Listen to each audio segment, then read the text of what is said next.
আসসালামু আলাইকুম। Pen writing একাডেমিতে আপনাদের সকলকে স্বাগতম জানাচ্ছি। প্রতিদিনের জেনারেল নলেজ সিরিজের পার্ট 4-এ আপনাদের সকলকে স্বাগতম। তো চলুন দেখি আজকে কি কি সাধারণ জ্ঞান থাকছে আমাদের জন্য। দেশের মৎস্য সম্পদের সুরক্ষা ও মাছের বংশবিস্তারে সাগরে মাছ ধরার ওপর নিষেধাজ্ঞা কার্যক্রম কত সাল থেকে শুরু হয়? 2015 সাল।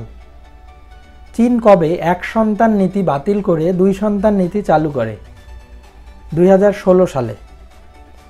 আনুষ্ঠানিকভাবে আফগানিস্তান থেকে মার্কিন সেনা প্রত্যাহার কবে শুরু হয়? 1 মে 2021। সেনা প্রত্যাহার শেষ হবে 11 সেপ্টেম্বর 2021। দক্ষিণ পূর্ব এশিয়ার 10টি দেশ নিয়ে গঠিত জোট আসিয়ানে মুসলিম প্রধান দেশ কয়টি? 3টি, মালয়েশিয়া, ইন্দোনেশিয়া ও ব্রুনাই। বিশ্ব হাঁপানি দিবস কবে পালিত হয়? 5 মে। অলিম্পিকের পতাকায় সবুজ বৃত্তটি কোন মহাদেশের প্রতীক? অস্ট্রেলিয়া। 2014 সালে ব্রাজিলে অনুষ্ঠিত বিশ্বকাপ ফুটবলের মাস্কটের নাম কি?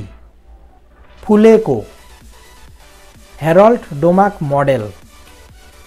শিবাজির শিক্ষক ছিলেন কে? দাদাজি কোন্ডদেব। শশাঙ্ক কার উপাসক ছিলেন? শিবের। খানুয়ার যুদ্ধ কত খ্রিস্টাব্দে হয়? 1527 সালে। তো আজকের ভিডিও এ পর্যন্তই। পার্ট 5 নিয়ে আপনাদের সামনে হাজির হতে যাচ্ছি। ততদিন পর্যন্ত ভালো থাকবেন, সুস্থ থাকবেন। আর হ্যাঁ, চ্যানেলটিকে অবশ্যই সাবস্ক্রাইব করে দিবেন এবং পাশে থাকা বেল আইকনটি বাজিয়ে দেবেন। ধন্যবাদ।